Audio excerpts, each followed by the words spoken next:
And it flies?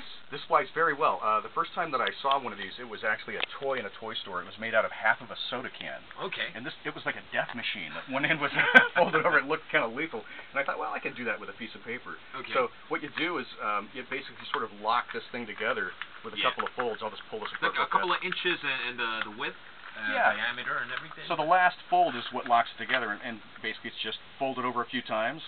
And then you do a locking fold to get the paper curved in a circle. Yeah. And then the whole thing sort of holds together. And the trick with this plane is that, unlike most paper, it's a tubular design, so it flies with centrifugal force. The faster it spins, the straighter it'll fly. So it's a little bit like a bicycle wheel. Right. It spins fast and it'll go straight and go very far. And not only do you have a weird-looking tube, the paper airplane, you also have this I don't know, just one piece of paper. It's like a ruler that's cut in half, and then it just actually flies. That's the tumbling wing. The tumbling wing. And it's just a strip of phone book paper, very, very light paper. And the trick is to get it to fall very slowly. So it has to be a phone book paper. Well, you could use any sort of light paper. I've made some out of tissue paper you can fly with just your hands. Tissue paper? Yeah, like you would wrap a gift with. Not the kind that you would wipe your nose with. Nose.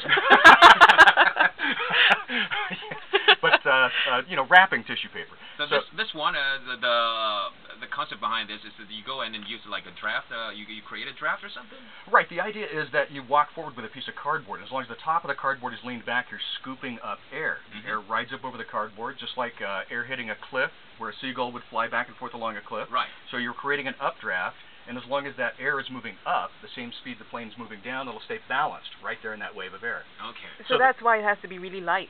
Exactly. It has to be really light. Well, two reasons. You want it to fly very slowly. So wing loading is a concept that is how much weight per square unit on the wing the plane is lifting. Right. So if I have a large wing like this glider, it'll fly slowly.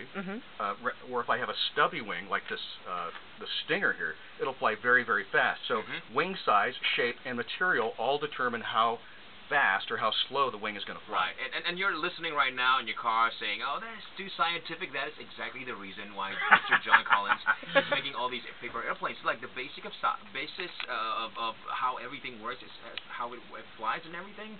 And by making the paper airplanes, he's able to demonstrate you the basics of science in a way. It's a really simple way for kids to get into science, which is one of my goals.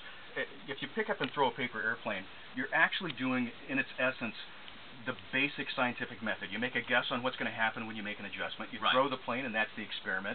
And then you get the result and analyze it and start all over again. So whether you realize it or not, just playing with a paper airplane is a really simple, organic way into the scientific method. That's true. Mr. John Collins, special in studio.